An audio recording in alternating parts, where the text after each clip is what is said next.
Présenté au Salon de Milan en novembre 2014, le Scrambler Ducati a jeté un pavé dans la mare du petit monde de la moto néo-rétro à grand renfort de marketing folklorique saveur 60s.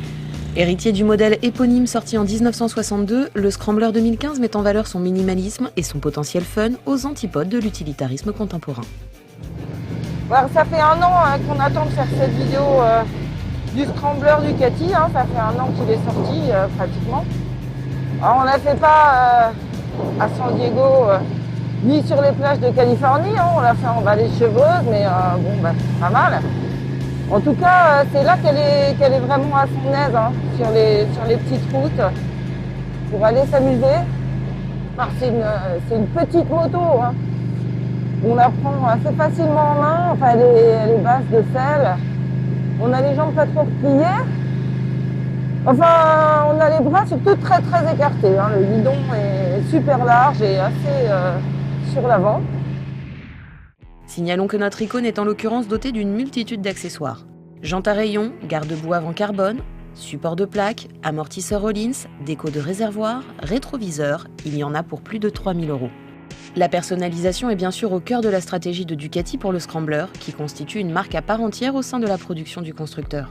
Même ainsi enjolivé, l'icône n'en conserve pas moins son caractère essentiel, et pour ceux qui n'auraient pas les moyens de l'accessoiriser, le modèle standard offre une finition tout à fait correcte et de jolis éléments, tels les feux à LED avant et arrière. Si elle est confiée à un simple cadran rond décentré vers la gauche, l'instrumentation fait appel à la modernité avec un écran tout numérique fourmillant d'informations, pas toujours très lisibles.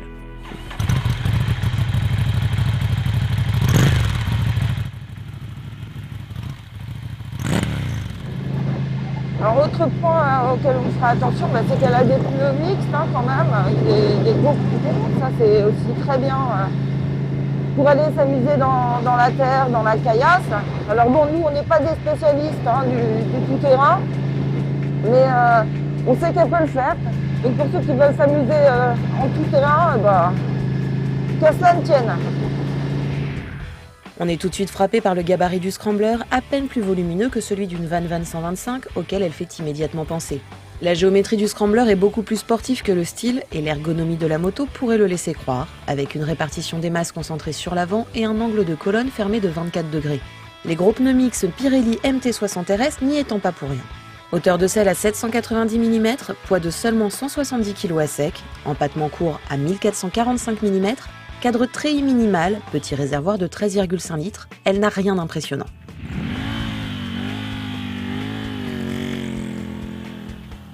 Entre 3000 et 6000 tours, c'est vraiment là que c'est sympa, ça on voit bien. Sur les 3 premiers rapports, c'est d'ailleurs presque un petit peu brutal.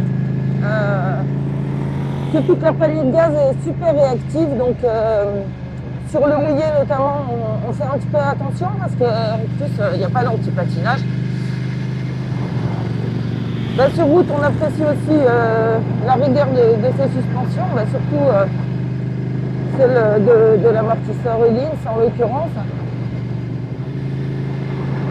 Niveau freinage, là, on bénéficie de l'ABS.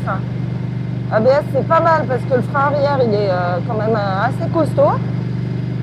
Et encore une fois, pour ceux qui veulent s'amuser en tout terrain, vous pourrez déconnecter l'ABS justement pour pouvoir gaillardement partir en glisse de l'arrière.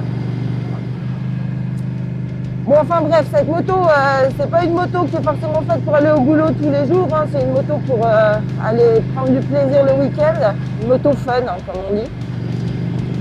Et pour ça, on peut dire qu'elle est réussie, franchement.